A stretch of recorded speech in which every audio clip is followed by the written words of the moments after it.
Guten Tag, good morning, bonjour, Mvenkazo, Apoya pour dire que nous sommes au Club de la Presse au Togo, en Afrique et dans le monde entier. Toujours remercier les techniciens qui transportent nos voix depuis ce studio jusqu'à vos oreilles. Ils sont deux, Michel Kokou Vitogbe Tomega et Géraud Dakucha. Autour de la table, 5 hommes et une dame. Commençons par les hommes. Hubert Logan de Santé Éducation, bonjour. Bonjour Sas, bonjour Canal FM. Abbas Issaka de Le Mania Libéré, paru aujourd'hui même, bonjour. Bonjour Jalou, bonjour à tous les auditeurs de Canal FM. Bouraïma Tchaboré du pays où on danse dans le feu sans être brûlé, vous avez deviné, c'est Kabou Bassa. Bonjour Bouraïma. Oui, bonjour Sas et bonjour à tous ceux qui nous écoutent en ce moment. Lui, c'est le journal La Manchette, même si c'est pas paru aujourd'hui. Il est là, Sylvestre Béni, bonjour. Oui, bonjour Sas et bonjour à toutes et à tous. Et lui, c'est mon oncle maternel parce que c'est de son village que vient ma grand-mère maternelle, Joël Ega, bonjour. Bonjour, bonjour neveu. Et puis Notre-Dame, Catherine Stone, bonjour. Bonjour Sax et bonjour tout le monde. De l'ONG Caring for All qui était avec nous la semaine passée et qui revient nous inviter à une sensibilisation, à une conférence qui va passer en fin de semaine. Mais commençons donc le Club de la Presse par cette sagesse que nous tirons. Nous sommes allés dans la grande muraille de Chine. Et nous sommes tombés sur le sage Lao Tse qui a écrit que le grand homme est celui qui n'a jamais perdu la vision de ses petitesses. Le grand homme est celui qui n'a jamais perdu la vision de ses petitesses. Vous me direz, vous ici au studio et vous qui nous écoutez, si vous êtes grand homme, si vous gardez toujours la vision de vos petitesses ou si vous arrive de vous oublier que nous ne sommes rien devant l'immensité de la vie. Vu et constaté, nous allons parler de, Joël les gars, vous préparez, nous allons parler de notre environnement et notre santé.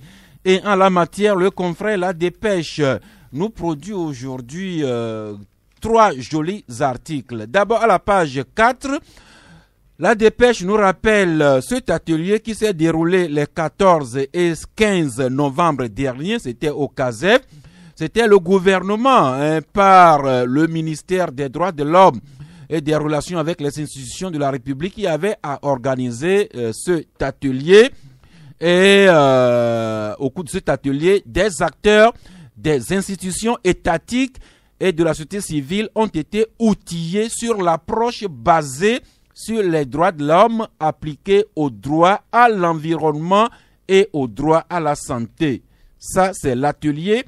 Et à la page 2, La Dépêche interpelle le gouvernement, les pouvoirs publics, sur la nécessité pour les autorités d'interdire l'épandage des eaux usées sur la voie publique.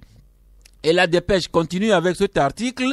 Contribution de l'hebdomadaire La Dépêche, assainir notre environnement, une nécessité.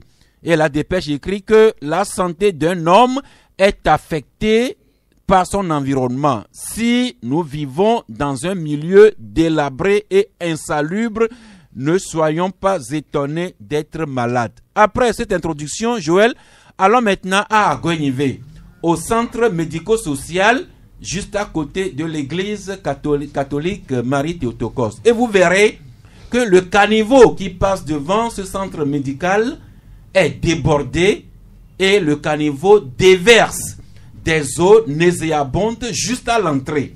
Si vous voulez entrer actuellement dans le centre médico-social, vous devez traverser les eaux nauséabondes, les eaux insalubres qui débordent du caniveau. Et c'est juste à l'entrée d'un centre de santé pendant que le gouvernement a organisé il n'y a pas longtemps un atelier sur l'environnement et la santé. Joël. Merci. Merci d'avoir touché du doigt ce vieux constaté qui nous choque tous depuis des années. On en a parlé. J'ajoute à cela l'hôpital, c'est l'hôpital secondaire, celui de Kégué. L'hôpital, centre hospitalier régional. Le centre hospitalier régional de Kégué, où les eaux usées sont jetées en pleine agglomération. On a eu à faire 2 articles là-dessus, mais le ministre Midi Awana n'a pas trouvé nécessaire de bouger. Mais quand tu prends le CMS d'Agoué, c'est le CMS qui remporte le plus. Aujourd'hui, c'est le CMS qui fait le plus de recettes. Et vous allez voir, tous les agents de santé se battent pour qu'on les affecte au CMS d'Agoué parce qu'il y a beaucoup de business là-bas. C'est là où on fait le plus de recettes. Mais vous voyez l'état dans lequel le CMS fait ses prestations. Et il avait été annoncé en tant qu'on devait le déloger avant qu'on ait conçu celui de Kakaveli. Mais on ne sait pas pourquoi.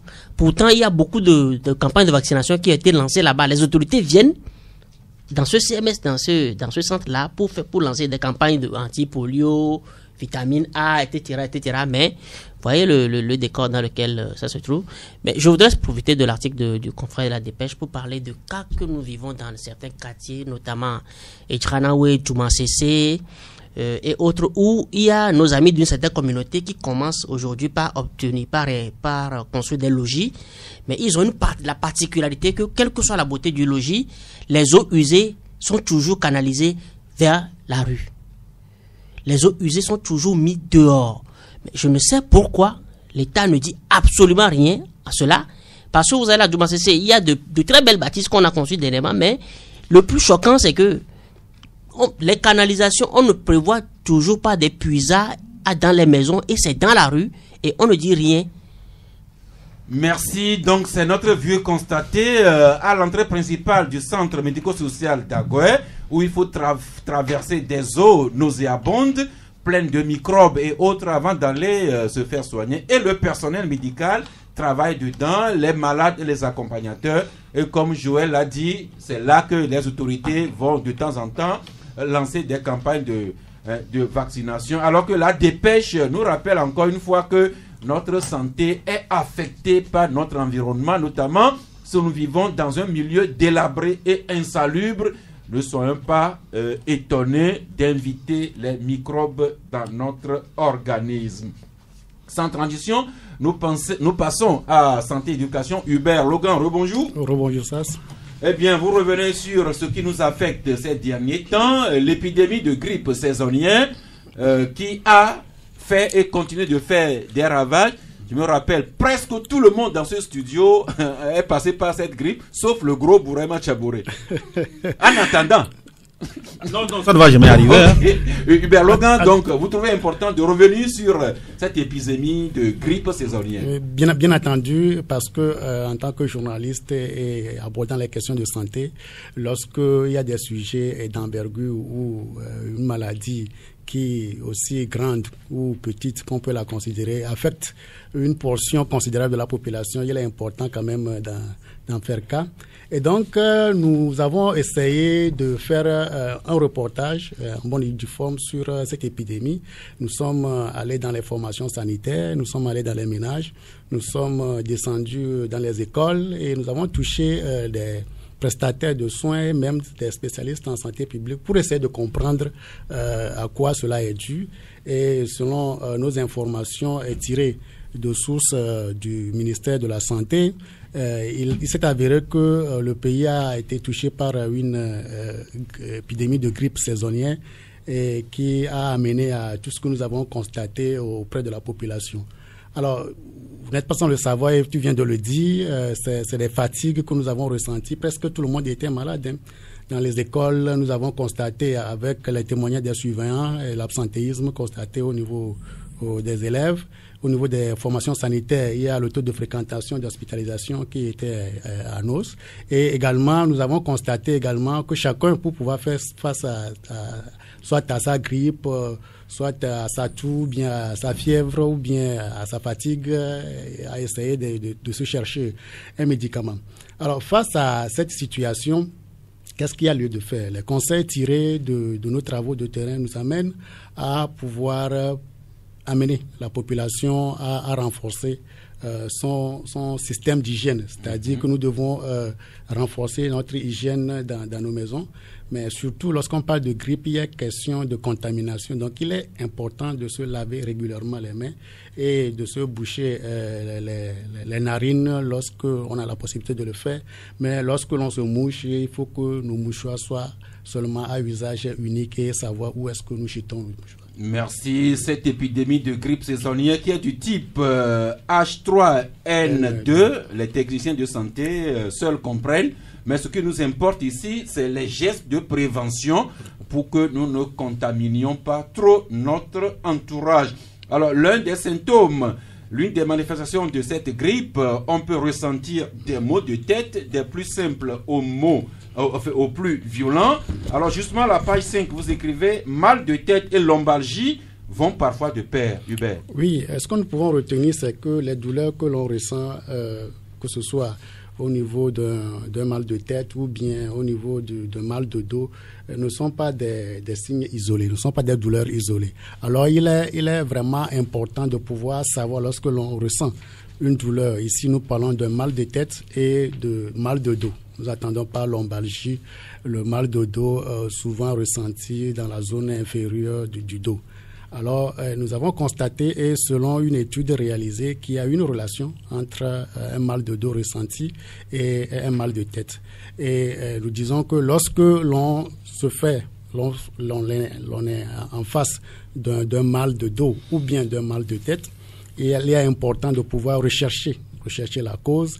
Et si le mal de tête souvent devient chronique, c'est-à-dire la migraine et la céphalée deviennent durable sur une longue durée, un certain nombre de jours, 2 ou 3 jours, il est important de ne pas négliger, parce que souvent nous négligeons le mal de tête, mais la source de ce mal de tête peut être vraiment très très lointaine et plus grave. Merci. À lire à la page 5 de Santé et Éducation, on en saura davantage. Eh bien, on a commencé à établir le rapport entre l'environnement et la santé. Dites-nous maintenant, Hubert, y a-t-il un rapport entre le chômage, quelqu'un qui est au chômage, quelqu'un qui perd son emploi et sa santé? Bien entendu. C'est pour cela que nous avons particulièrement aimé l'introduction ou bien le vieux constaté. Tu sais, lorsqu'on parle de santé, la santé n'est pas que maladie. L'Organisation mondiale, dans sa définition de la santé, a été claire. C'est un état complet de bien-être, à la fois physique, c'est-à-dire ce qui peut toucher l'individu et la maladie, donc, mais aussi psychologique et social. Donc, c'est cet ensemble de choses qui réunis peut nous amener à parler de la santé.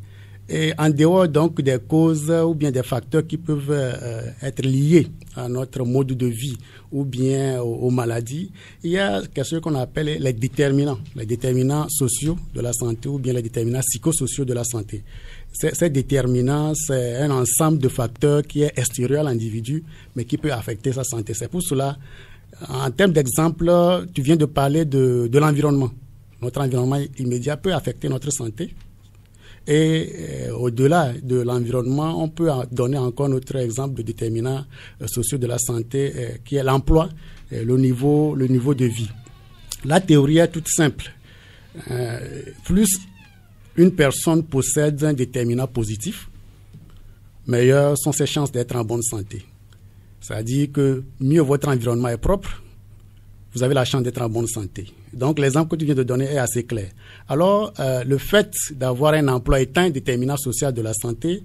Il est question de pouvoir essayer de comprendre, lorsque quelqu'un perd son emploi, quelles peuvent avoir des influences sur la santé physique de cette personne. Nous avons essayé de traiter le sujet avec un psychologue qui est revenu sur tout ce qu'on peut ressentir lorsque l'on perd ou bien lorsque l'on est en chômage. C'est des ressentiments d'isolement, c'est le déséquilibre psychologique, et cela peut amener même à des tentatives de suicide et à des morts prématurées.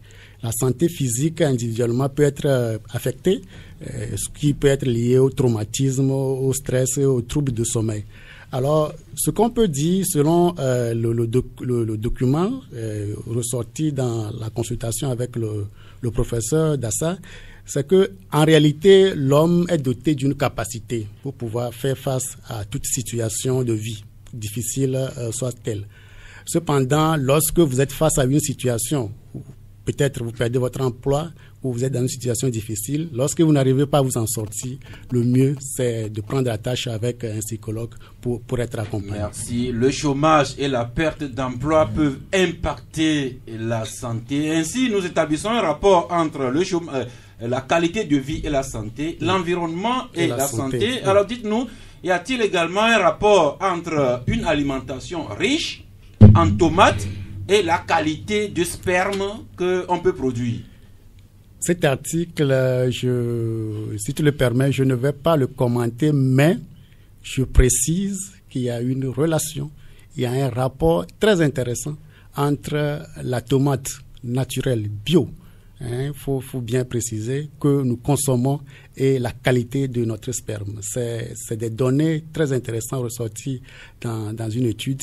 Et là, nous pourrons peut-être inviter les gens à chercher à comprendre quel rapport on peut avoir dans la tomate fraîche qu'on consomme et la qualité de nos spermes. Ça intéresse nous les hommes, ça intéresse également les femmes et allons-y savoir plus. Merci. Des tomates pour un sperme de meilleure qualité. Mesdames, si vous apprêtez à aller faire vos emplettes au marché, ne ratez pas le stand des tomates fraîches et vous en serez récompensés. Et vous nous direz pourquoi pas. Nous avons une dame ici, Catherine Stone. La tomate. Tomate fraîche, Voilà. made in Togo. Bio. Bio. Right. Et la qualité du sperme qu'on vous donnera. Exactement. Mais je voulais savoir, est-ce que quand les femmes mangent la tomate bio, comme vous avez dit, quel est le rapport? Pour le moment, on parle des effets disons, de la tomate, de sperme. Prochainement, on en viendra. Pourquoi pas, il peut nous dire un mot parce que je suis là. Non, vous plutôt témoigner des suites du repas riche. Je veux commencer à manger la tomate, je veux savoir qu'est-ce que ça va m'apporter. Dans tous les cas, pour les femmes, je prends bonne note et la rédaction de Santé et Éducation reviendra là-dessus avec un dossier de ce que la femme peut en tirer. Mais nous l'avons déjà dit, tout ce qui est fruits et légumes pour la femme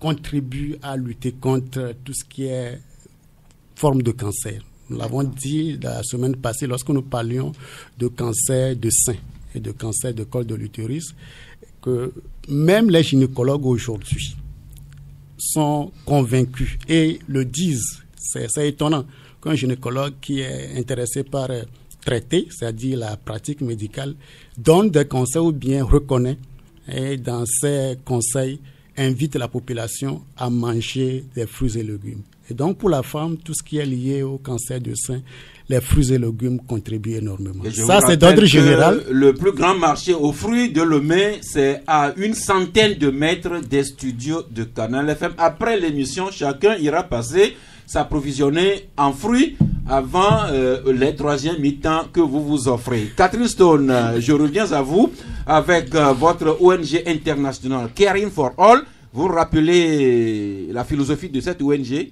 Right. Le 23. Non, d'abord l'ONG Caring for All. L'ONG Caring for All, c'est l'ONG basée aux États-Unis qui défend plusieurs choses. Mais nous avions notre spécialité qui est de parler des maladies qui auraient pu être évitées en naissance. Je veux dire la drépanocytose par exemple. Donc ce samedi le 23 novembre à 14h à STAO, nous invitons les jeunes en âge de procréation de se présenter avec leurs parents, les grands-parents et les curieux, tous ceux qui veulent savoir ce que c'est que la drépanocytose ou ceux qui souffrent déjà de drépanocytose peuvent passer. On invite les professeurs, des docteurs, des psychologues pour venir en parler. Parce que la drépanocytose, vous êtes sans savoir que c'est pas une maladie contagieuse, c'est une maladie qu'on est né avec qui est très très douloureuse. Et donc on invite toutes les femmes, spécialement en âge de procréation, de passer à STAO pour en savoir plus. Eh bien, cette sensibilisation qui sera animée, qui va porter sur le thème l'importance de connaître son statut vis-à-vis de la drépanocytose avant le mariage. La dernière fois, même si nous ne sommes que des profanes, vous nous disiez que selon le groupe sanguin de l'homme et de la femme, l'association de ces deux groupes sanguins peut amener à faire des enfants SS ou plus. De toute façon, je ne suis pas médecin. Je laisserai la question au médecin, à tout le monde de passer samedi pour poser des questions aux spécialistes pour la réponse. Je rappelle aussi que cette sensibilisation est parrainée par Pasteur Mitré, qui n'est plus à présenter. Le président de l'Église des Assemblées de Dieu. Exactement. Et c'est gratuit, c'est free, vous rentrez sans payer. Tout ce que nous vous demandons, c'est que pour une fois, le 24 décembre, nous préparons une fête pour ces enfants malheureux, là, dans leur lieu d'hôpital, de fêter la Noël avec eux, amener des cartons de tomates, les spaghettis, du riz, enfin qu'on peut fêter avec eux ce jour-là. Merci. Donc, la sensibilisation sur l'importance de connaître son statut, se dépister pour le groupe sanguin avant éventuellement un mariage. Et nous vous y invitons, vous qui souffrez de cette maladie, la drépanocytose, comme nous appelons communément l'hématie, les parents de ces enfants ou les proches, ou encore les jeunes fiancés, les jeunes tourtereaux, venez écouter. Et ce sera déterminant pour la suite de votre union, de votre progéniture et de la qualité de vie, de santé que vous vous offrez les uns les autres. Justement, ce jour-là, on prévoit faire des enregistrements pour les tests d'électrophorèse, justement pour connaître les statuts de tout un chacun, afin de prendre de bonnes décisions pour faire des enfants en bonne santé. Et pour nous mettre en condition, pour le 23 novembre prochain, allez écouter cette sensibilisation sur le dépistage. Caring for all, caring for all. I say caring for all, caring for all.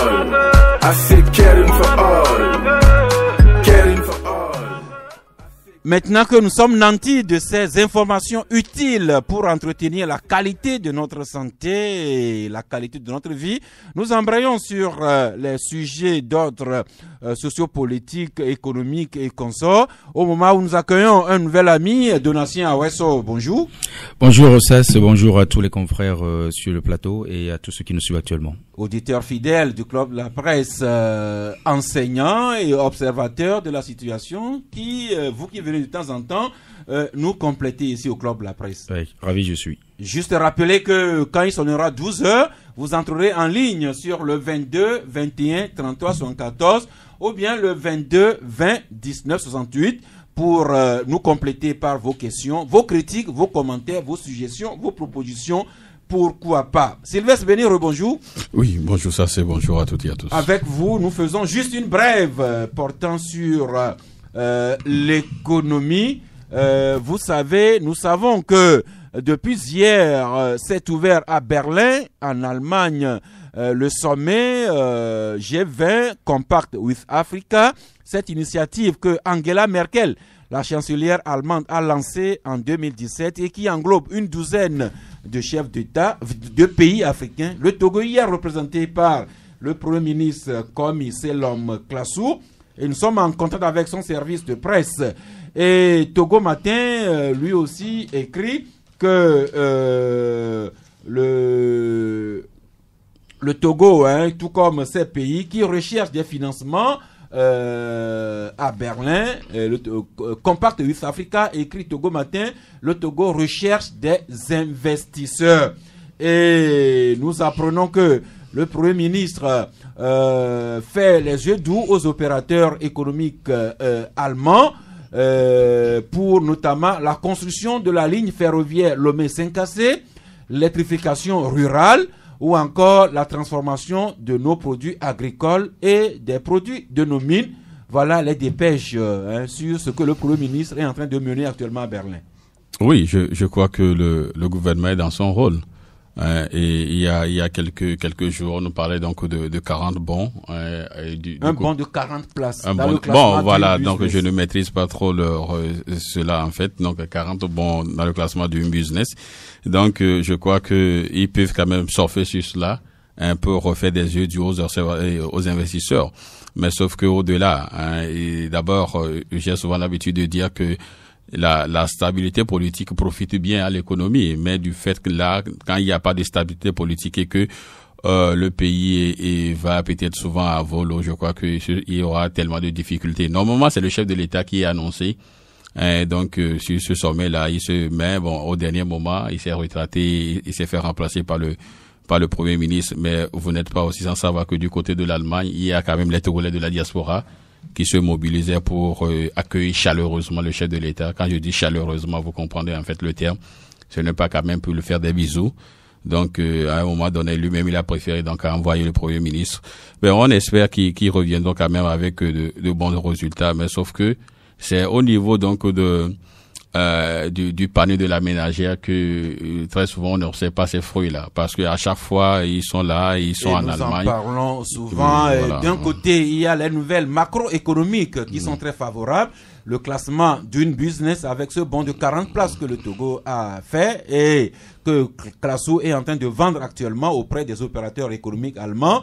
Avec les Américains, nous avons réussi également à satisfaire 14 indices sur les 20. Donc le Togo qui a déjà le programme Threshold dans la poche et le Togo qui vise le grand programme Compact. Et puis le Premier ministre qui nous représente au sommet G20, Compact with Africa, tout ça c'est bien, sauf que Abbas Issaka, le Togolais dit toujours qu'il ne sent pas toutes ces bonnes informations dans sa poche. On vient de parler de perte d'emploi, chômage en lien avec la santé. Oui, c'est ce que Sylvestre vient de dire tout à l'heure. Il y a beaucoup de campagnes pour attirer les investisseurs au Togo.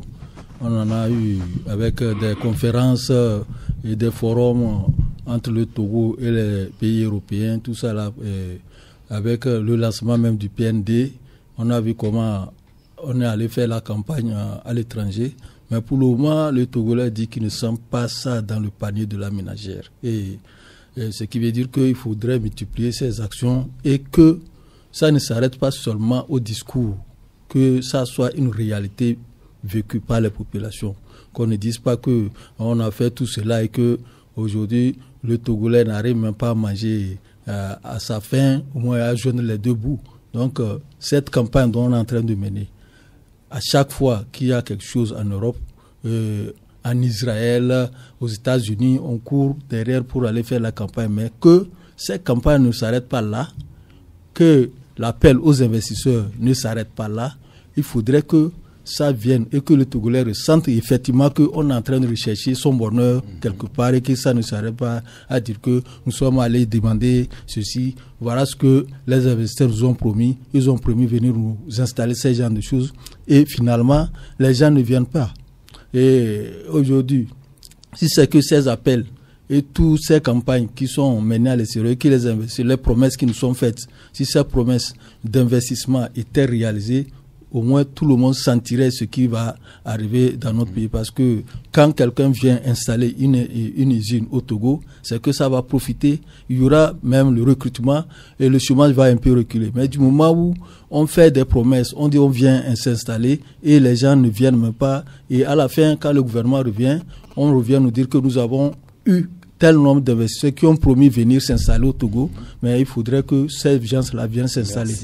Les promesses qui prennent de plus en plus des visages plus ou moins concrets. Il y a environ 2 semaines, c'est le groupe industriel Dangote qui s'est annoncé chez nous ici et qui promet s'installer et transformer nos phosphates en engrais et également transformer le clinker en ciment. Et puis vraiment, depuis l'Allemagne, d'après ce que nous apprenons, le Premier ministre il fait des démarches à l'endroit des opérateurs économiques allemands, plus précisément sur la construction de la voie ferroviaire Lomé-Saint-Cassé, l'électrification rurale et également la transformation des produits de nos champs et de nos mines.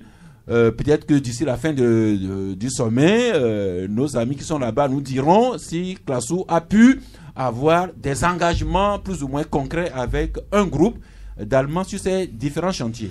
Moi, je pense qu'il faut toujours travailler. Il y a le confrère Sylvestre qui venait de dire tout à l'heure quelque chose d'intéressant. Le gouvernement est dans son rôle.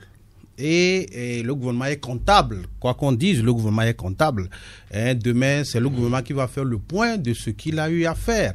Et quel a été le résultat? Donc, les populations vont poser la question au gouvernement de savoir qu'est-ce qu'il a pu faire. Il faut continuer par travailler. Les problèmes, nous les aurons toujours et puis on ne peut jamais dire qu'on peut du jour au lendemain balayer du revers de la main les problèmes. Les problèmes sont là. C'est vrai, qu'il y a un certain nombre de ratés au niveau de la gouvernance. Et il faut améliorer un certain nombre de choses. Mais cela ne doit pas être une raison pour rester les bras croisés. Il faut travailler et ne serait-ce que réduire un petit peu le chômage. Je le dis, moi je l'ai toujours dit, même les pays les plus industrialisés sur lesquels on prend exemple aujourd'hui, ont leurs problèmes. Donc il faudrait continuer par travailler. Lorsque vous allez aujourd'hui aux États-Unis, vous allez aujourd'hui en France, il y a de la pauvreté, il y a des zones un peu partout. Merci. Donc il faut travailler. Encore que nous sommes des pays en voie de développement. Donc je crois qu'il faut continuer. Merci. On va clore cela par le rapport que la Conférence des Nations Unies pour le commerce et le développement, l'ACNUSED, a rendu public son rapport hier. Et il s'avère que le Togo, qui est toujours classé parmi les pays les moins avancés, la tendance est plutôt à la hausse de l'endettement. Voilà, pendant qu'on recherche des partenariats privés pour le PND, l'ACNUSED attire notre attention que la tendance à l'endettement se précise de plus en plus. C'est des alertes que le gouvernement saura sûrement manager pour ne pas tomber dans la zone rouge. Non, ça, tu permets qu'on place un mot, parce que là, on a parlé d'en haut, mais sans parler d'en bas. On a parlé d'en haut sans parler d'en bas. Quand le Premier ministre va à ces pérégrinations. Au sommet. Non, c'est une pérégrination parce qu'il revient avec des frais de mission. Il revient avec des frais de mission pendant qu'on ne voit jamais de retombées. On remonte au Premier ministre Humbo. La table ronde des bailleurs, 600 milliards avaient été annoncés. Est-ce qu'on a laissé les mains à Humbo pour que ces bailleurs-là viennent? Mais combien de fois on nous a pas annoncé la BID, c'est ça, la Banque islamique, nous a promis 1000 milliards pour la réfection de la route Lomé jusqu'à Saint-Cassé. Les 1000 milliards sont passés où? Mais combien de fois on nous a annoncé une chose, mais le vrai peuple qui, après les invectives, après la rancœur, etc., ouvre la radio pour écouter, dire ok, d'accord, il y aura de l'espoir 1 an, 2 ans, mais ces jeunes-là, même le programme de développement à la base n'arrive pas à s'occuper d'eux. Ils ont été des milliers, la fois des noms en parlait, ils ont été des milliers à s'aligner, chercher le passeport pour aller trouver un autre problème. Ce n'est pas de venir faire cette comédie-là de dire on est allé voir des bailleurs. Combien de fois on va aller voir les bailleurs? Et puis s'il faut aller voir les bailleurs, il y a un adage canadien qui dit les pères convainquent mieux que les experts. Mais on n'a qu'à envoyer le patronat. On n'a qu'à envoyer ces hommes d'affaires qui disent oui, nous sommes déjà sur le terrain. Voilà dans quelles conditions nous travaillons. Il y a ces facilités, etc. Et le blanc facilement le suivra pour venir voir, parce qu'il sait qu'il parle le même langage. Mais quand on voit le Premier ministre c'est un géographe. Excuse-moi, c'est pas. Non, il est là-bas en sa qualité de chef. Laissons ça. On sait ce que c'est que les fausses politiques en Afrique. Ce n'est pas compétence, c'est pas militantisme. Donc il faut qu'on envoie l'homme qu'il faut à la place qu'il faut. Dans le parti uni, il y a beaucoup de cadres. On ne veut pas qu'on dise que nous sommes proches de l'opposition, etc. Mais dans le parti uni, quand tu vas dans la maison bleue turquoise, il y a beaucoup de cadres qui vont mieux parler de cette histoire que d'envoyer le Premier ministre, d'envoyer les mêmes têtes. Oui. Il faut qu'on arrête cette comédie. Le Premier ministre conduit une délégation. Mais ça, et puis il faut savoir qui a été invité. Pendant qu'on appelle les bailleurs. Il faut savoir qui a été invité. C'est moi qui avais la parole. C'est moi la parole, mais vous l'avez depuis longtemps. Vous savez, laisse-moi terminer, s'il te plaît. Écoutez, Joël. Nous avons des chefs d'État qui sont des littéraires, qui sont des juristes, mais ils ont quand même dans leur équipe des spécialistes de chaque question. Donc, ne pas réduire le Premier ministre. Et très souvent, le chef de l'État. Je vais même pas en arriver là. Ce que moi je dis, c'est que je crois que l'ancien ministre Kakonou Pourquoi l'a dit. Au Togo, nous célébrons plus les promesses que les réalisations. Vous voyez, depuis qu'ils sont là, ils chantent, et ils proclament à tous les échos qu'on aura ci, qu'on aura ça, mais ça n'arrive jamais. Parce que le niveau même du pays ne permet pas que les investisseurs viennent. Je vous dis qu'aujourd'hui, il y a un thème qu'on appelle en économie le risque pays. Aujourd'hui, les gens auront tellement peur, justement, donc à faire des affaires avec le Togo. C'est pourquoi on a le MCC. C'est pourquoi le Togo. Rappelez-vous, la dernière fois, je crois que c'est l'année dernière, ils étaient sur le marché de Umuatit pour demander, et je crois 15 milliards de francs CFA, ils n'ont eu que 5 milliards. Parce qu'aujourd'hui, les gens n'ont plus confiance donc en ceux qui sont là. D'abord, au niveau de la corruption, ça monte en flèche. Parce que les gens qui sont coupables donc de crimes économiques sont là et ne sont jamais punis. Si un ministre, un bon matin peut nous dire 25 milliards ou 26 milliards se sont volatilisés et que personne n'arrive à lui dire mot, est-ce que vous pensez que les investisseurs peuvent venir dans ce pays-là? Tout à l'heure, tu disais que la Knesset donne des alertes. Voilà. Que le Togo et la dette est moins avancée dans le Togo. Je vous dis qu'aujourd'hui, la dette donc du Togo est au-delà de la norme de l'UMOA, c'est-à-dire au-delà des 70%. Aujourd'hui, nous touchons près de 76% donc de la dette publique. Et tous ceux-là qui vont peut-être à l'étranger pour nous promettre des choses, je vous dis que le Ghana a refusé l'année dernière et l'assistance donc du FMI. Mais le Ghana a pu quand même soulever sur son territoire ce que le FMI donne. Le Ghana fait plus de double de ce que le FMI donne sur son territoire. Vous savez, si le pays est bien gouverné, on n'a pas besoin d'aller à l'étranger pour demander des investisseurs. Donatien, observateur, chaque fois que nous posons sur ce problème-là, des efforts que le Togo fait par son gouvernement, la réplique est toujours cinglante. Des gens attaquent la gouvernance de fort et également les effets qui ne se font pas sentir. Alors là, on peut dire qu'en matière de gestion, de gouvernance, il y a toujours cette crise-là entre le sommet, c'est-à-dire l'État, et la population à la base. Et ce qui cause cela, c'est très simplement une petite, c'est même pas une phrase, c'est the right person at the right place. Il n'y a pas ça, surtout dans les pays francophones. On ne laisse pas la personne idoine à la place qu'il faut.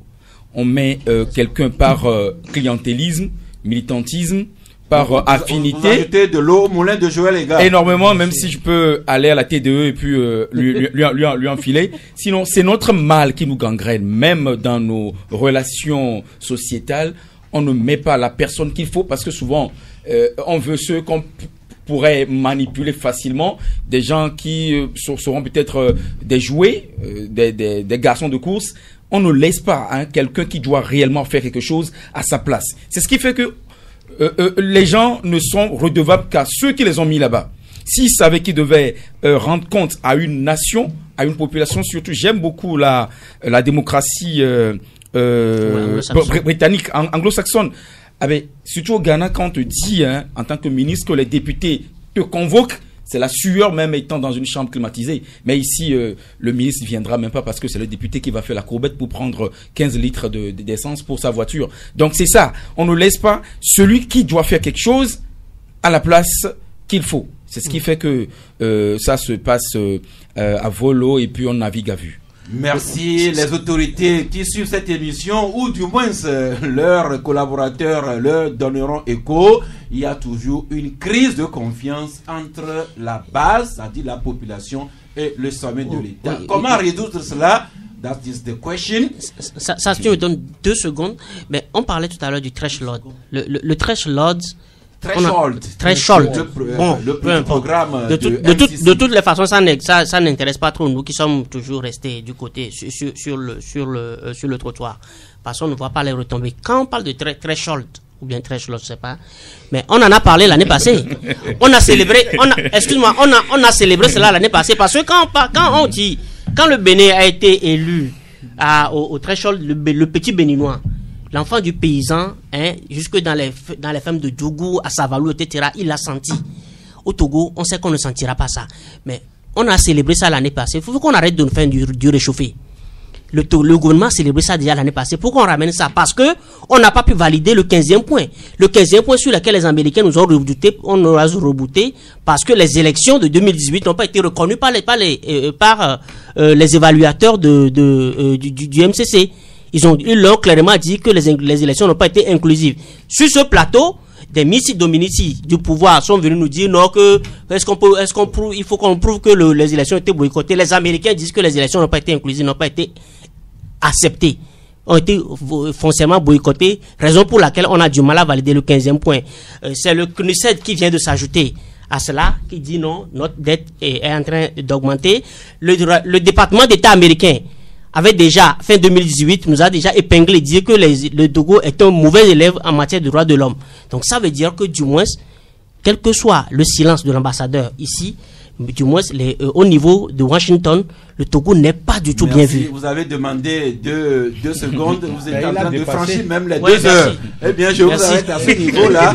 Bon, les élections législatives de décembre 2018 n'ont pas été, ou bien n'auraient pas été inclusives. Qu'en sera-t-il de la présidentielle prochainement? Là est tout le débat.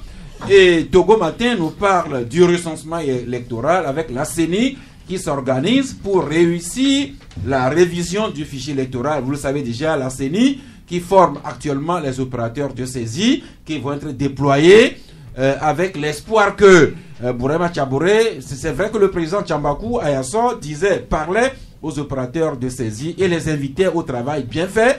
Espérons qu'ils seront recrutés en nombre suffisant, qu'ils vont émailler tout le territoire national, mais surtout qu'on leur donnera des matériels également qui seront suffisants et qu'il y aura des groupes électrogènes et que les machines ne vont pas tomber en panne pour que les gens s'alignent pendant 3 heures pour se faire enregistrer. Oui, ce sont des situations qu'on a toujours redoutées et ça a toujours arrivé. Vous vous rappelez, pour les révisions passées, il y a toujours de ces cas, quand bien même en amont, la CENI prenait des dispositions pour mettre à la disposition effectivement de ces opérateurs économiques du matériel en bonne et due forme. On ne sait jamais. Et puis il faut toujours considérer qu'il n'y a pas de risque de zéro en matière d'informatique. Mais il est bon quand même de se préparer en amont. Et c'est ce que la CENI est en train de faire.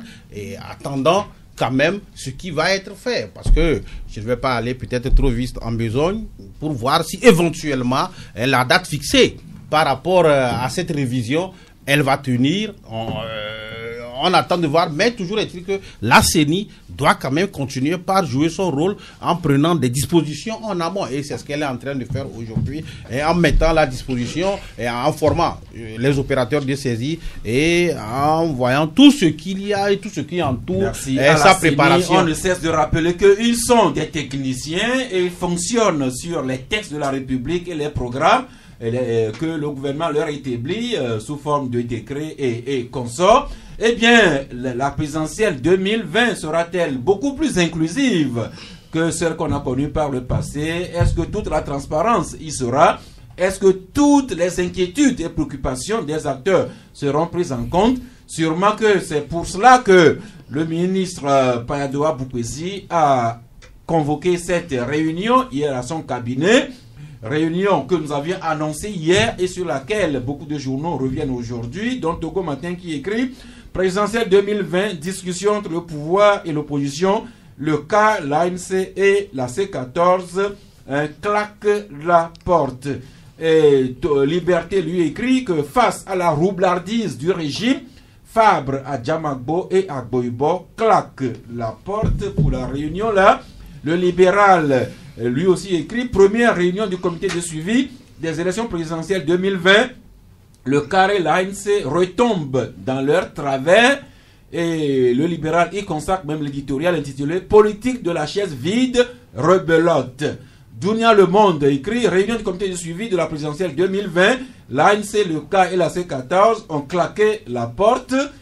Le dialogue lui écrit l'opposition claque la porte à la rencontre avec le gouvernement, toujours les mêmes attitudes à l'approche de chaque élection. Le Messager écrit réunion du comité de suivi des élections 2020, les habitudes ont la peau dure, les adeptes de la politique de la chaise vide reprennent du service. Et vous, Abbas Issaka, le Mania libéré, vous écrivez étrange comportement de l'ANC, du carré de la C14. Abbas. Oui, effectivement, nous l'avons titré ainsi parce que on a vu que à chaque fois, c'est que quand il y a dialogue, les gens réclament dialogue, il y a dialogue et puis le gouvernement répond pour convoquer. Bon, c'est les mêmes habitudes, aux mêmes habitudes qu'on assiste, c'est-à-dire qu'on commence le dialogue, on pose des préalables. Si les préalables ne sont pas acceptés, on prend son sac et puis on sort. De tout temps, de tous les 25 dialogues qu'on a assistés, depuis le dialogue CPDC, 27. Togo Télécom, 27e dialogue. 27e, Togo Télécom. On va pas le citer. 27, ouais, c'est beaucoup. 27, c'est beaucoup. Donc, à chaque fois, c'est les préalables qu'on pose. Or, pour ce dernier dialogue, bon, je l'appelle ainsi parce que.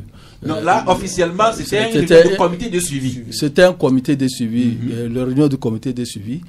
puisque les lettres d'invitation ont été envoyées avec un programme bien établi.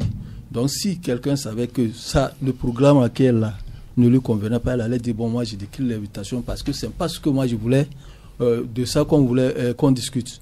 Bon, il s'est posé le problème que quand la réunion devait commencer, on a décliné le programme et on a dit non.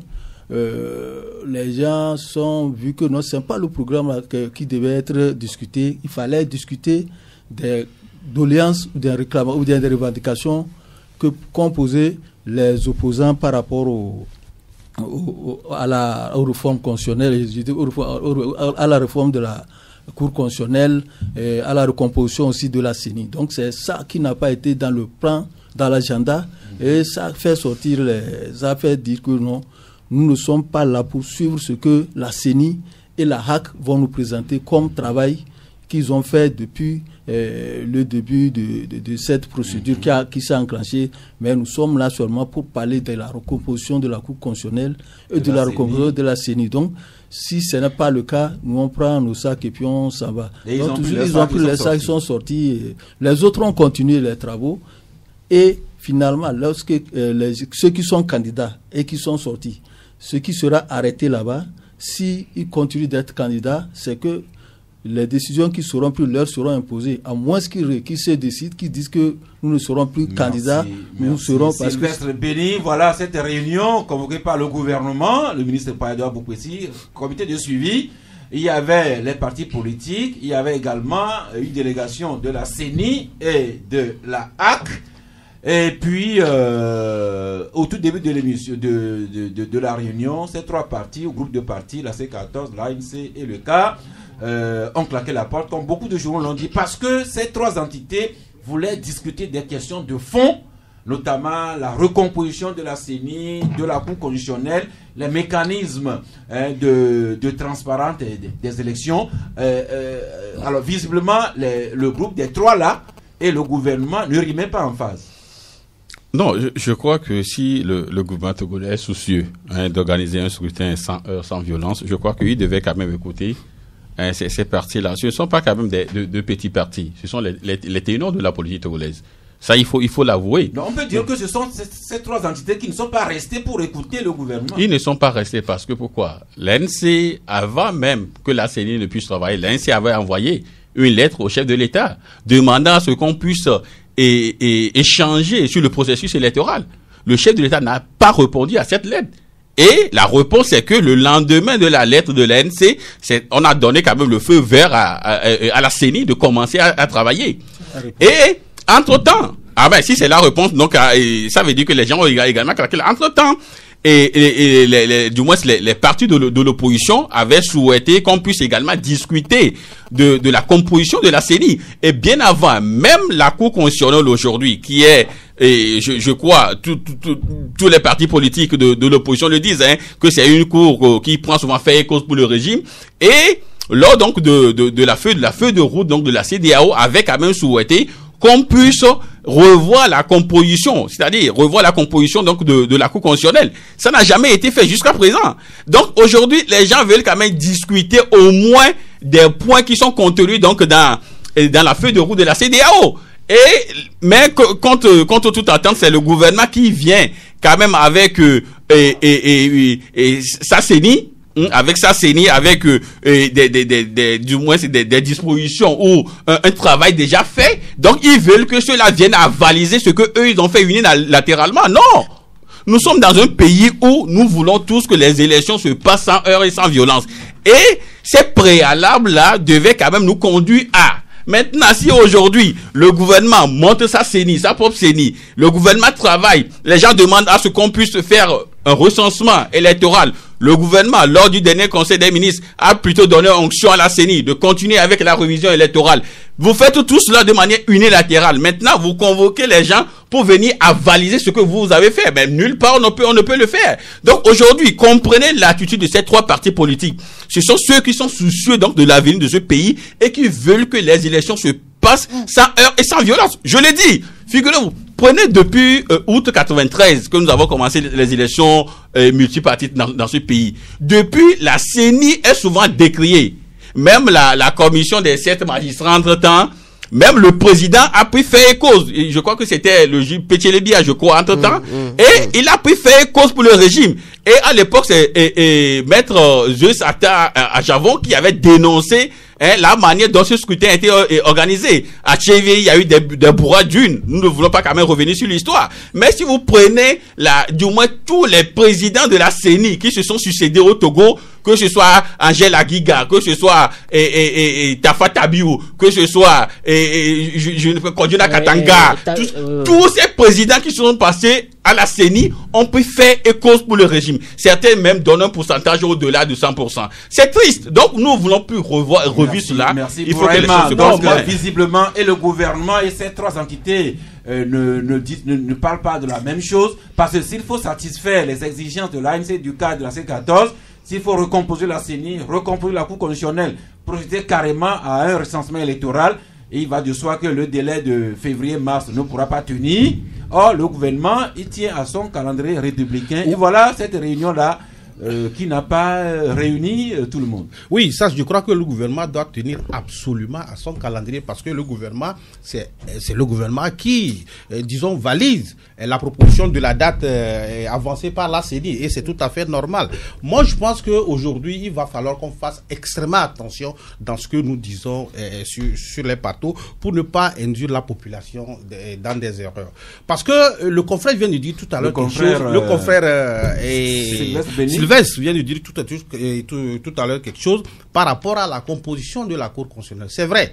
Au niveau de la feuille de route, la feuille de route a demandé la recomposition de la Cour constitutionnelle. Mais comment la recomposition de la Cour constitutionnelle, comment est-ce qu'elle se fait? Est-ce que nous savons comment ça se fait? Parce que pour composer la Cour constitutionnelle, je pense qu'il va falloir retourner au niveau de l'Assemblée nationale. Et ça, c'est un cas. Maintenant, comment est-ce qu'on peut le faire si on n'est pas resté pour discuter? C'est la question qu'il faut se poser. Maintenant, l'Assemblée a procédé à la réforme constitutionnelle qui précise les modalités de désignation des membres de la Cour. Ce n'est pas encore terminé. Parce que comment est-ce qu'on peut faire? Comment est-ce qu'on peut quand même prendre en compte ce que réclame l'autre partie? Je vais parler de la frange de l'opposition qui est sortie lorsqu'elle ne reste pas pour discuter. C'est vrai. Quand vous rentrez, ou bien quand vous rentrez dans des questions politiques, je pense qu'à un moment donné, il faudrait quand même écouter l'autre. Lorsque vous écoutez l'autre et vous posez votre problème, même à la sortie des discussions, peut-être qu'il peut avoir une évolution. Oui, mais dans ce sens, c'est l'opposition qui a l'impression que le gouvernement ne l'écoute pas. Non, c'est pas l'impression, c'est une réalité. Attends, et quand on rentre en même temps, si l'opposition ne voudrait pas écouter ce que le gouvernement a à lui dire, c'était pas la peine d'aller, parce que l'ordre du jour avait été déjà avancé. Oui, attends, est-ce que j'ai la parole? Oui, l'ordre du jour avait été déjà avancé. Merci, donc c'était pas la peine d'y aller. C'était pas la peine d'y aller. Tu me laisses parler. Donc il faudrait quand même, il faudrait quand même que nous ne rentrons pas dans des travers pour induire les populations en erreur et susciter autre chose, sincèrement. Merci. Alors, tout cela vous inspire, Joël et gars, vous écrivez à la page 3 de Fraternité, le pouvoir et la peur de 2020. Tu glisses, tu coules. Et je retiens quelques extraits, vous écrivez que le régime montre des signes d'usure, le gouvernement, le régime incapable de changer son mode de fonctionnement, sa méthode de gouvernement et de se renouveler.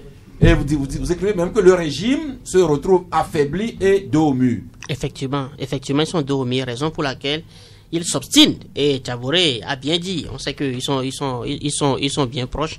Joël, lui, il n'est pas proche.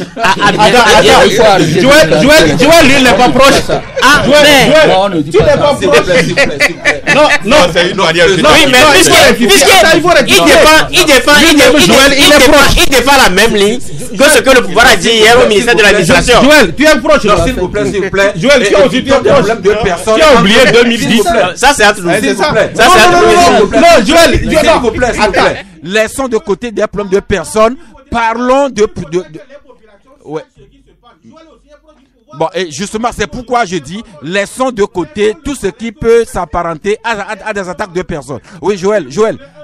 Oui. Oui, Joël. S'il vous plaît. Venons-en à votre article, Joël. Pour dire oui.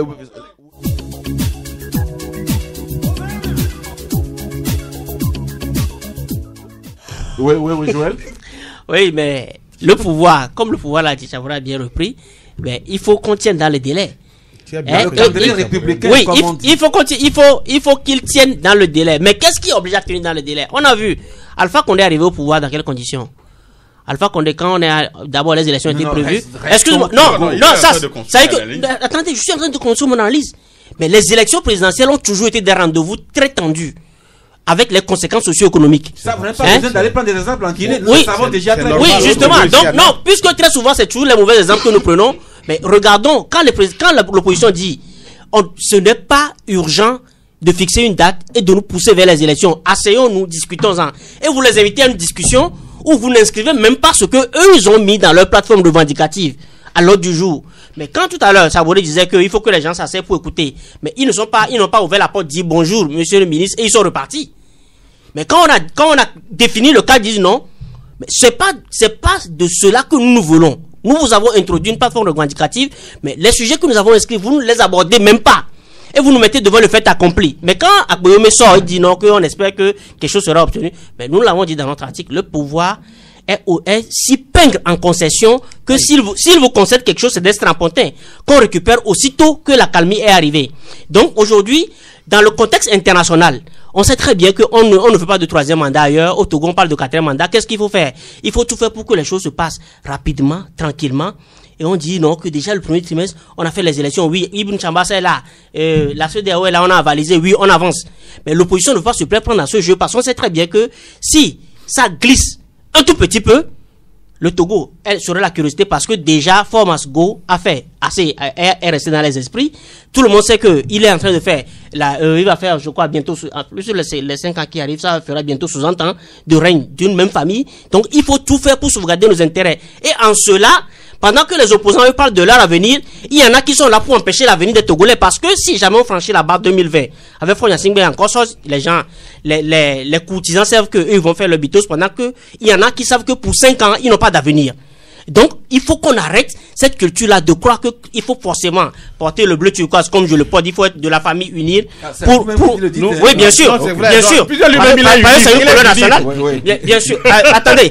Il faut qu'on arrête de diriger il faut qu'on arrête de diriger le Togo comme il faut être forcément de unir pour avoir un espoir. Nous avons un espoir de survie. Je voudrais terminer. Le comble, c'est que je viens de découvrir que le secrétaire général le secrétaire exécutif de UNIR vient de parler en lieu-place du ministre de l'administration. Mais il faut qu'on nous dise, est-ce qu'on est toujours dans le schéma que les barons de Feu Yadema disaient hier que RPT, c'est le parti du pouvoir et non le parti au pouvoir? Il faut qu'on confond UNIR et le pouvoir. En quoi est-ce que M. Akleso dit que nous allons tout faire pour donner dans les délais? C'est lui qui organise les élections? Mais son parti va proposer quelqu'un. Est-ce que c'était la question? Non, mais vous voyez, il était autour de la table. Ça veut dire qu'il y avait un plat qui était déjà préparé. Soit vous venez, vous le mangez, que vous froncez le visage ou pas, mais vous le mangez. Mais il faut pas qu'on dise que les gens vont aller. Il faut rappeler que nous sommes à la radio et le plan de la radio n'est pas la même chose que si on était dans un amphithéâtre. Même les membres du parti uni, il y en a un qui dit que l'opposition a un complexe de gribouille. Vous savez, lorsque vous êtes en face des responsables et que vous tenez un tel discours, je vous dis que ça n'augure rien de bon. Merci. Vous êtes et je reviens à l'article de Fraternité qui relève que Fraternité écrit que les cauchemars de 2017 refont leur apparition, même si le pouvoir cherche à cacher son anxiété. Le pouvoir qui laisse à chaque pas des indications qui trahissent cette anxiété. Et de l'opposition, Fraternité écrit que l'opposition conscient de l'enjeu d'échec et mat sur la table et rien ne montre qu'il compte laisser la main. Et Donatien Aweso, voilà, nous sommes à environ 3 mois du premier tour de la présidentielle. Alors, qu'est-ce que vous pensez que ces débats et surtout cette rencontre d'hier, quel peut être l'impact du discours en parallèle que tient le pouvoir et l'opposition au sein de la population? Oui, tout ça, ce sont des violences verbales que chacun se fait l'un envers l'autre. Tout ce que j'ai eu à écouter et puis tout ce que j'ai eu à savoir sur ce qui s'est passé hier avec le claquement de porte de certaines personnes, de raison, à tort ou bien à raison. Moi, je pourrais dire que les torts sont partagés. Je l'ai écouté dire par quelqu'un ici. Les torts sont partagés. Et tout ça a commencé depuis pour l'opposition en 2018. Surtout avec ce boycott. Pour eux qui ont leur raison, je parle des législatives, et s'en est suivi après les locales. Et après le pouvoir qui a vraiment la peur de ne pouvoir rien laisser parce que certains ont tellement cette peur-là. Si ils quittent, c'est comme ils étaient assez assis et leur pantalon s'est déchiré au niveau des fesses. Et quand on se lève, les gens nous verront. Donc, mieux vaut même mourir sur la chaise. Donc les vous deux. estimez que le pouvoir fait tout pour s'accrocher. Et c'est, je peux dire, malsain, je peux le dire. Avec l'ère dans laquelle nous sommes actuellement, c'est malsain. Il faut faire la politique. La politique, c'est de l'art d'abord. Et utiliser ce machiavélisme, je peux dire, moribond, ce n'est pas fort appréciable. Et aux côtés de l'opposition, depuis, je peux dire, les années 90, voilà ce que nous trimballons. Quand on fait toujours les guerres de leadership, si ce n'est pas moi, c'est pas l'autre. Et voilà, ça continue. Et la génération à venir, on ne la plaint pas.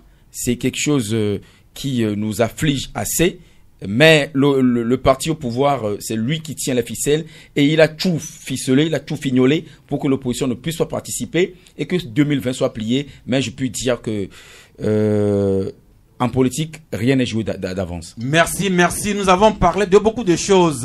Santé, éducation, ces articles sur l'épidémie de la grippe saisonnière.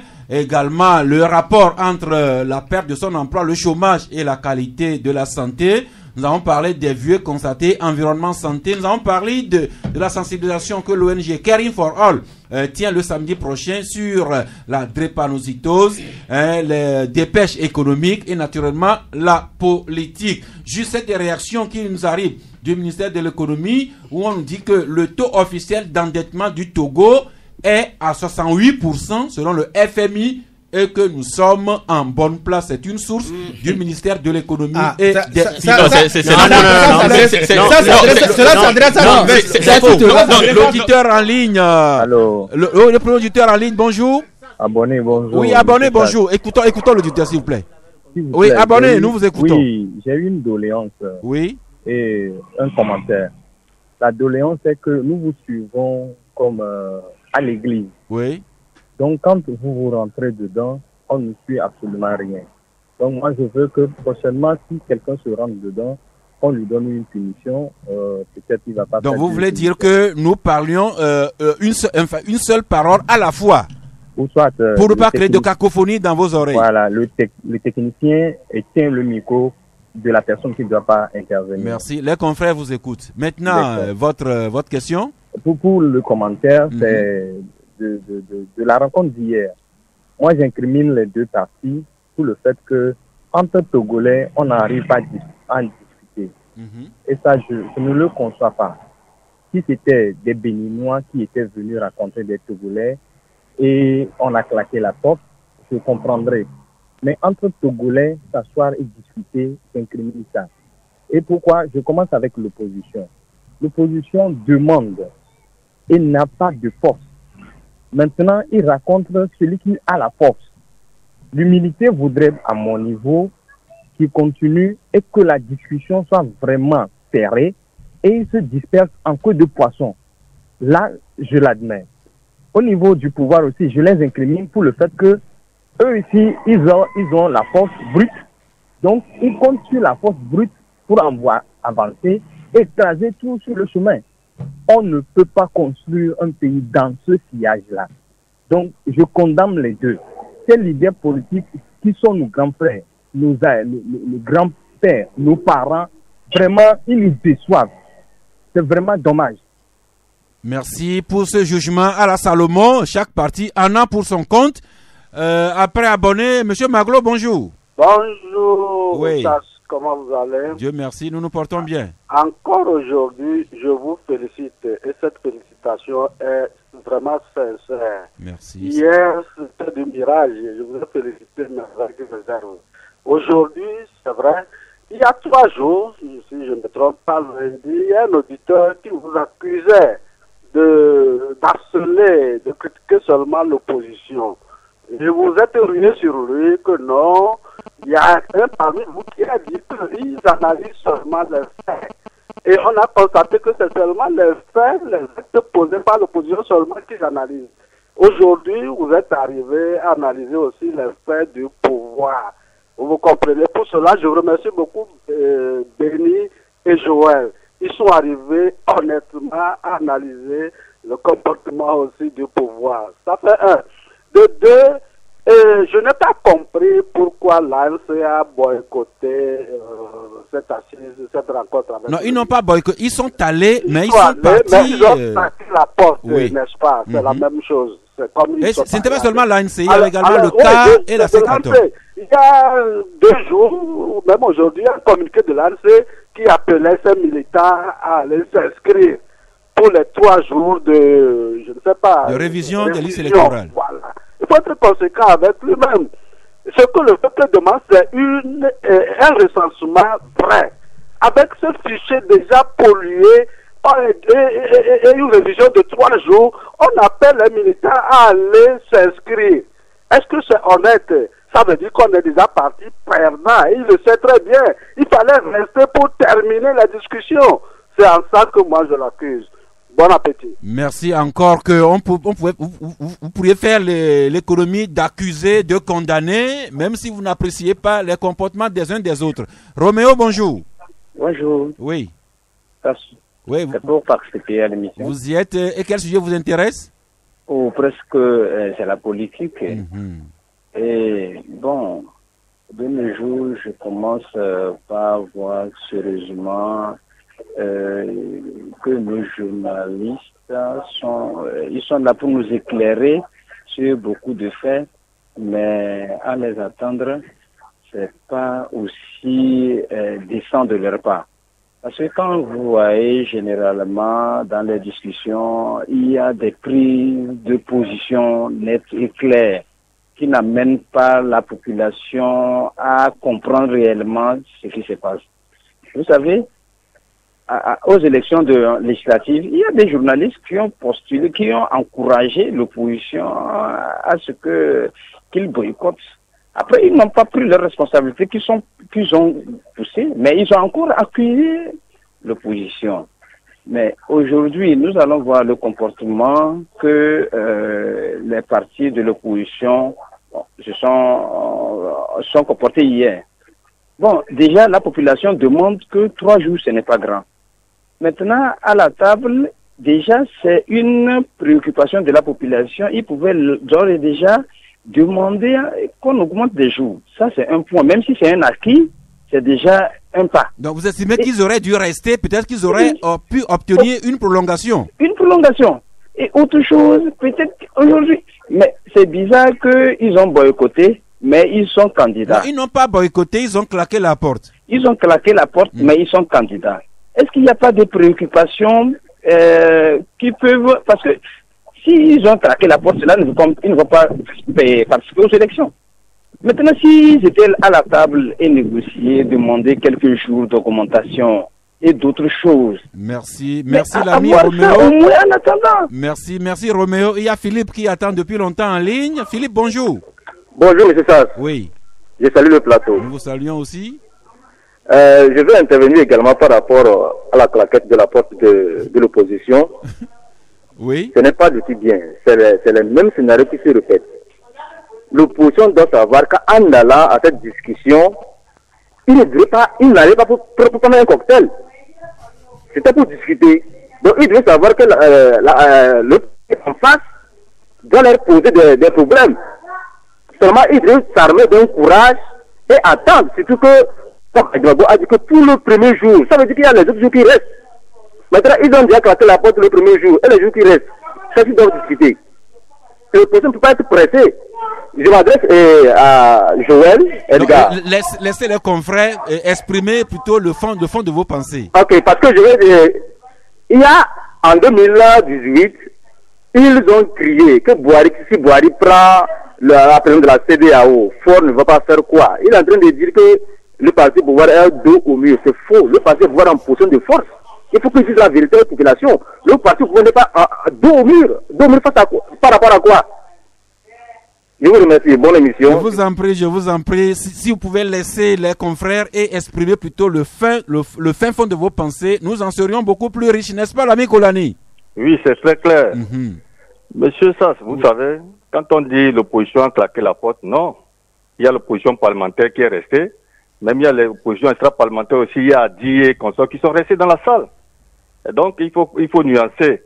C'est ce que nous sommes en train de dire depuis fort longtemps. Quelqu'un l'a dit depuis 90.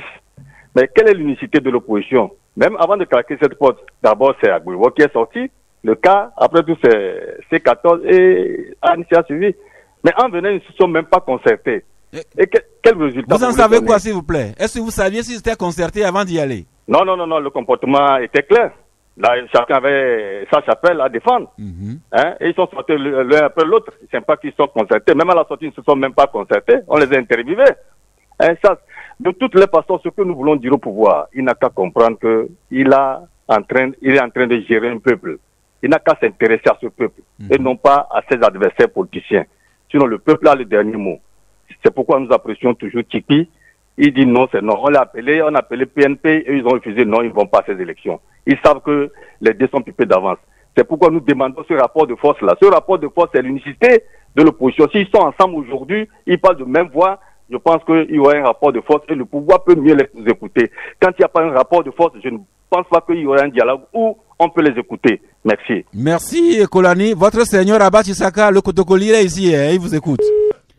Papa Sibiti, bonjour. Bonjour, mes directeurs. Oui. Bonjour, Sass. Oui. Je remercie mon fils Kondo pour m'avoir écouté. Ah, la semaine dernière. Oui. Okay. Je l'ai cherché en vain. Ce qu'il y a, vous avez des cotocolés avec vous. Moi, je suis cotocolé. Chez nous, on dit que celui qui t'appelle, c'est lui qui est chef. L'opposition, je vais vous dire ce que les aïeux ont fait. Culte, progrès, je vous le cite, ICPN. Vous cherchez quelqu'un. Il a refusé de vous recevoir. Maintenant, il vous invite. Restez. Même s'il faut arriver au coup de poing, vous-même, donnez ce que vous voulez, ils vous diront ce qu'ils veulent. S'ils ne sont pas contents, vous finissez vous tous. Et le secrétaire général a que voilà, c'est ce que l'opposition veut. Parce que j'avais dit à Victor FM, on dit il faut que le président Jean-Pierre Fabre me prenne comme son conseiller. Les gens nous envient. Comme nous parlons là, nous ne sommes pas libres aussi. Il faut que je vous le dise. Bon, nous n'avons rien, nous ne gagnons rien, mais il faut qu'on aide le pays. Nous sommes les sages, vos papas. Que l'opposition reste, même si à coup de poing, ils doivent s'infinir et ils sortent. Maintenant, on va crier sur eux comme ceux-là, c'est toujours quand on les appelle, c'est ce que, comme ça. Ils savent qu'en allant là-bas, ce n'est pas les poulets rôtis qu'on va leur offrir. Merci beaucoup. Je vous en prie, Papa Sibiti. Nous prenons encore 2 auditeurs, puis nous faisons le point entre nous. Bonjour, c'est Dieudonné. Oui, c'est Dieudonné. Oui. Je veux parler de l'environnement. Environnement. Merci de nous changer l'atmosphère. Hôpital d'Aguanyévé là. Le centre médico-social d'Aguanyévé. Oui, qui a son entrée, un caniveau rempli d'eau usée. Et aussi, vous allez voir les gens qui communiquent leur caniveau et leur douche au caniveau. Oui, ça, Joël l'a dit qu'il y a des gens qui sont spécialistes, ils construisent de belles maisons, mais ils drainent toujours leurs eaux dans la rue. Évidemment. Et vous avez aussi le component des Togolais, lorsque vous êtes sur votre moto, dans votre voiture, les gens qui épluchent l'arachide et des trucs de bananes et puis les jeux dans la rue. C'est toujours le même comportement. Mais moi, quand je pense, je réfléchis à ce genre de choses-là. Mais vous avez oublié ceux qui sortent la tête de leur véhicule et qui crachent. Évidemment, c'est des mauvais comportements que souvent ça m'énerve.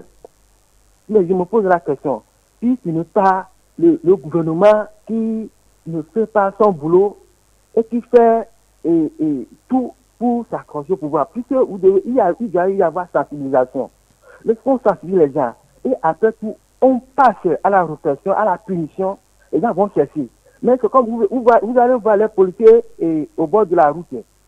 Mais les gens se comportent de la même manière, mais ils ne les questionnent même pas. Merci. Comment le dit-on? Merci. Donc vous en prenez à ces comportements-là qui sont préjudiciables à notre vivre ensemble. Évidemment. Merci Dieudonné. On va terminer par l'ami Kokou. Bonjour.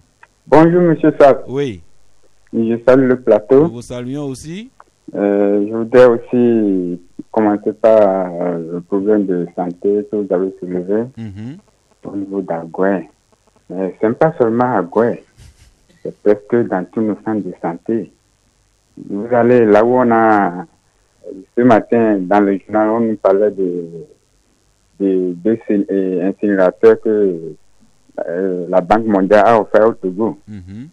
Et celui qu'on a placé dans le centre de santé de Kakaveli, il fallait voir dans le centre comment le centre est rempli d'herbes.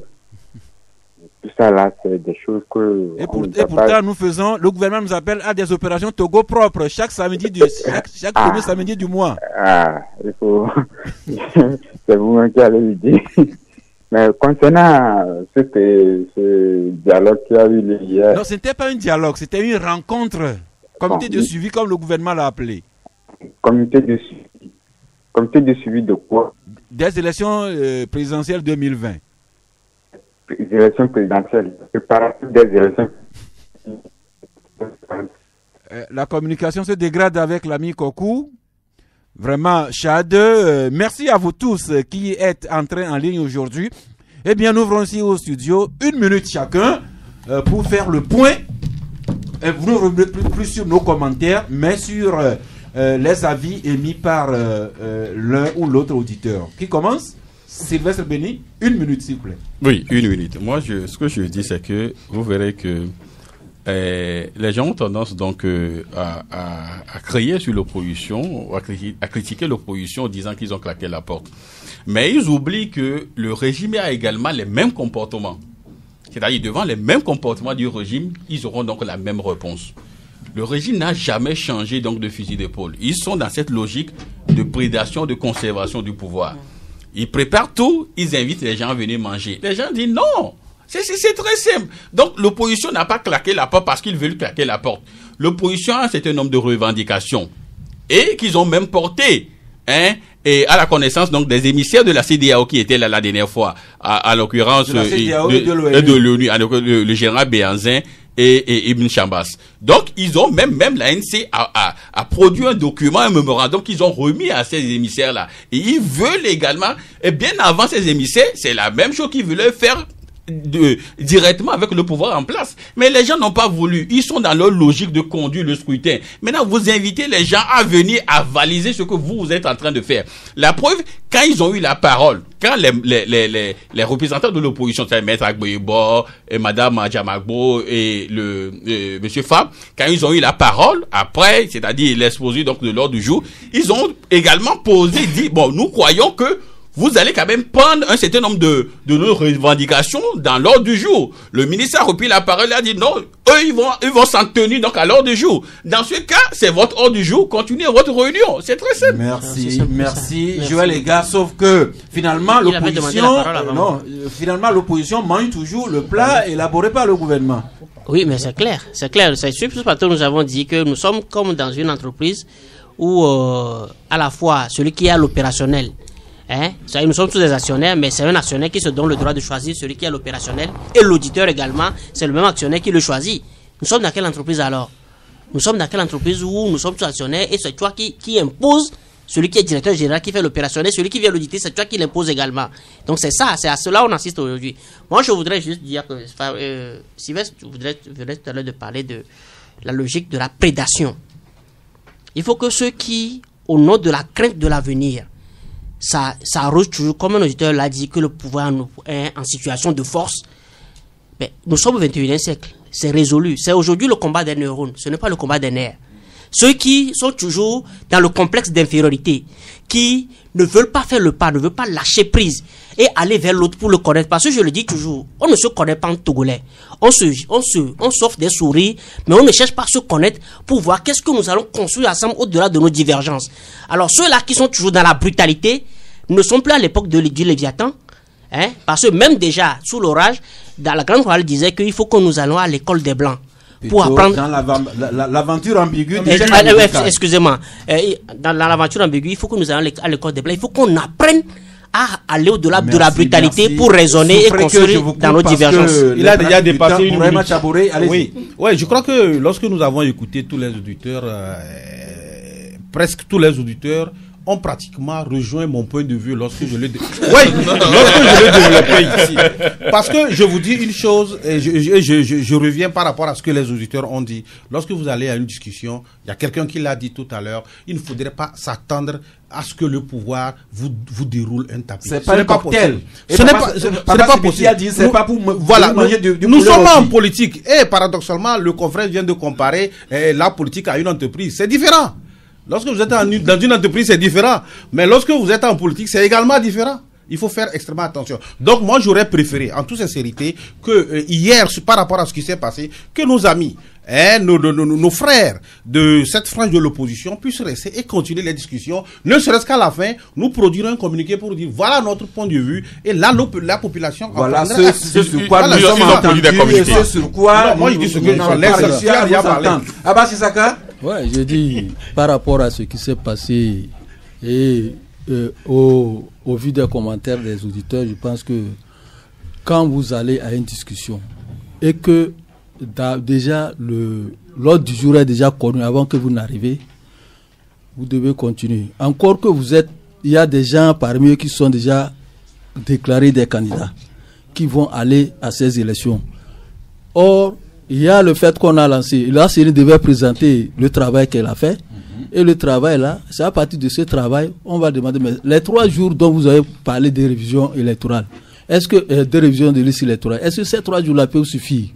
Vous restez vous poser ces questions-là. Si ça ne suffit pas, vous réclamez au moins qu'on fasse 2 zones. Parce que dire qu'on fait la révision électorale en 3 jours en zone unique, ça ne peut pas nous arranger parce qu'on n'a pas eu beaucoup de gens, nos militants ne sont pas enregistrés. Mais si vous faites ça en 2 zones, ça pourrait nous avantager. Mais on va former des OPS en 6 jours x 2 et on fait la révision électorale en 3 jours.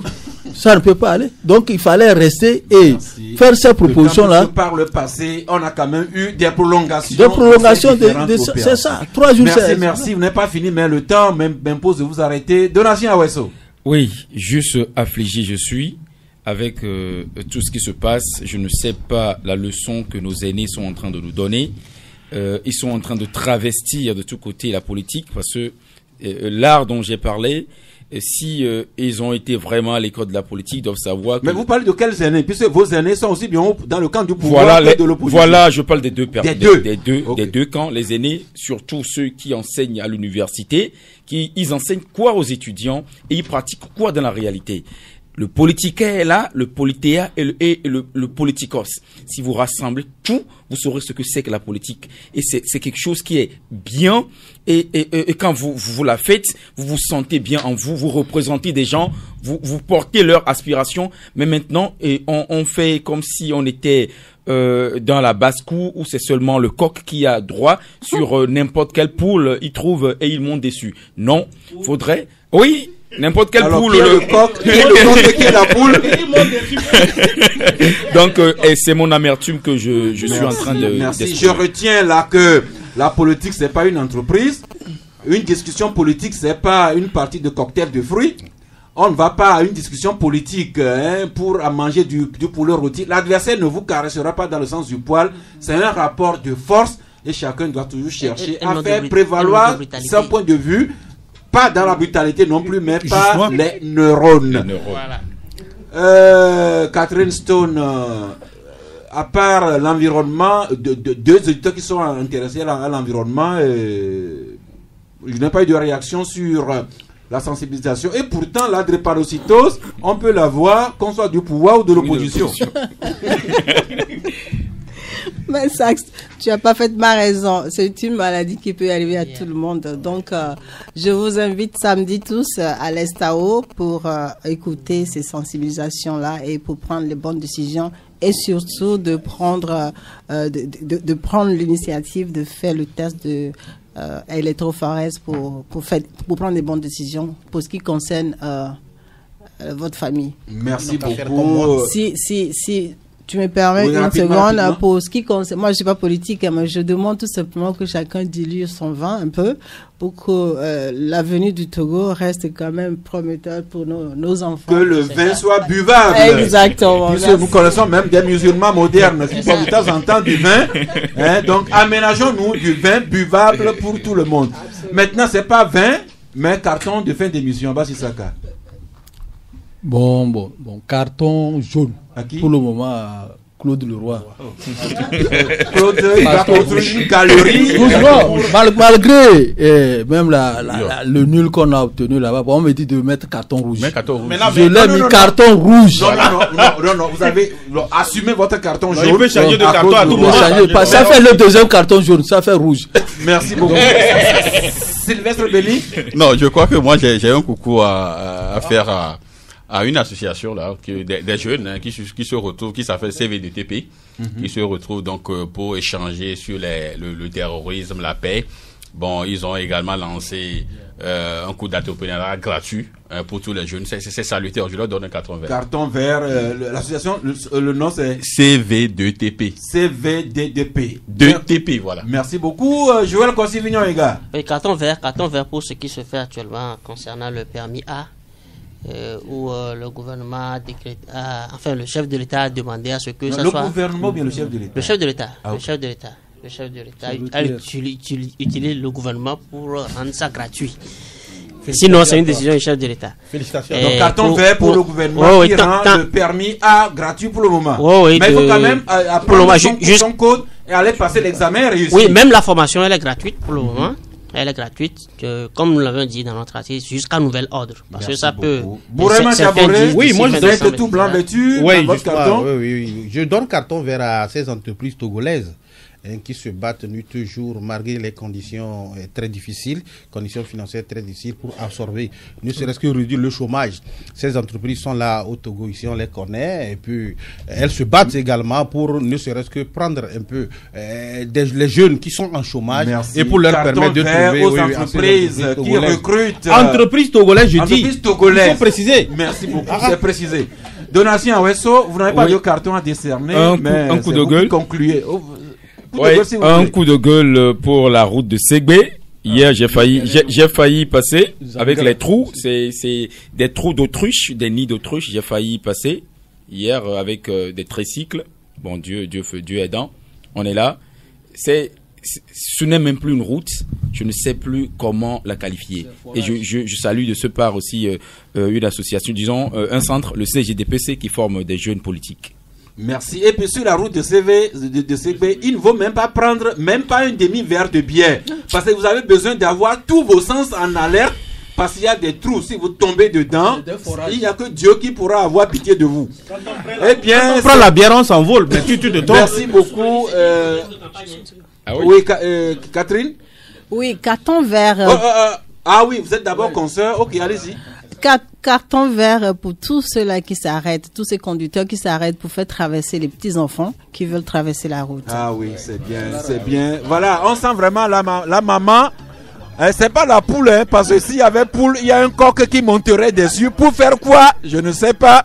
Encore que et le coq et la poule aillent s'assurer par électrophorèse de leur groupe sanguin. Et comme ça, voir si on peut produire des enfants ou bien s'aimer pour soi-même. Rendez-vous demain jeudi à 11h si Dieu le veut et le Dieu Bassa le voudra.